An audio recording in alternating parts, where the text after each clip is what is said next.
मस्जिद नबवी पर मिज़ाइल हमला कर दिया गया। 11 सितंबर फजर की नमाज के वक्त वहाँ किसी बदबख्त शख्स ने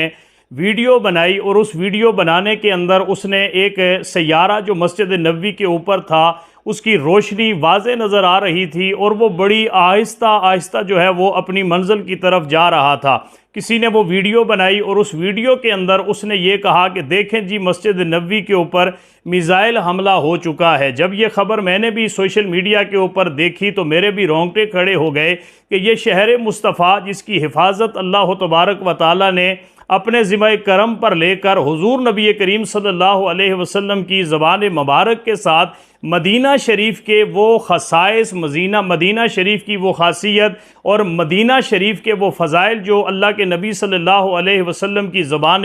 मुबारक से बयान फरमाए गए हैं, उनमें से एक इसकी फ़जीलत ये भी है कि अल्लाह ताला इसको जिस तरह दज्जाल से महफूज रखेगा, इसी तरह अल्लाह तबारक व तआला अपने महबूब नबी सैयद दो आलम सरवर कायनात सल्लल्लाहु अलैहि वसल्लम के रोज़ा मुबारका की हिफाजत भी अल्लाह दो फरिश्तों के ज़रिए फरमा रहा है। यहाँ पर किसी बदबख्त ने जब ये वीडियो लगाई तो ज़ाहिर है हम मुसलमान आज भी झूठी खबर को फैलाने के अंदर पूरी दुनिया में पहले नंबर पर हैं। और उसी खबर को, ये जो आपको मैंने खबर दिखाई है, ये सबसे वो पहली वीडियो है जो वहाँ से झूठ की बुनियाद पर फैलाई गई और फिर हाथों हाथ जो है वो मुसलमानों ने इसको वायरल किया और पूरी दुनिया के अंदर देखते ही देखते ये वीडियो फैल गई। इसके अंदर कई हज़ार कमेंट्स थे। मैंने उन कमेंट्स को जब पढ़ा तो उसमें बहुत सारे लोगों ने यही बात की कि ऐसा कुछ भी नहीं है, ये एक झूठ पर मबनी खबर है। और बहुत सारे लोगों ने यहाँ तक कहा कि हम इस वक्त मस्जिद नबवी के अंदर मौजूद हैं,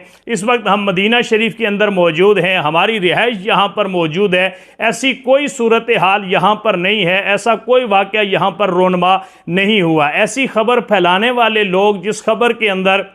एक तो झूठ है और दूसरा यह है कि इतना बड़ा झूठ कि जिस झूठ के अंदर 1.5 अरब के करीब मुसलमानों के जज्बात को मजरू किया गया, ऐसे शख्स को करारे वाकई सज़ा देनी चाहिए। और ऐसे शख्स को इसकी सज़ा की, इसकी जो इसने जुर्म किया है, इसने जो ये गलत खबर फैलाई है, इसकी सज़ा इसको ज़रूर मिलनी चाहिए। हम मुसलमान हैं और हमारा कुरान हमें ये तालीम अता फरमाता है कि जब भी तुम्हारे पास कोई ऐसी खबर आए तो उसको बग़ैर तहकीक के आगे नहीं फैलाना चाहिए।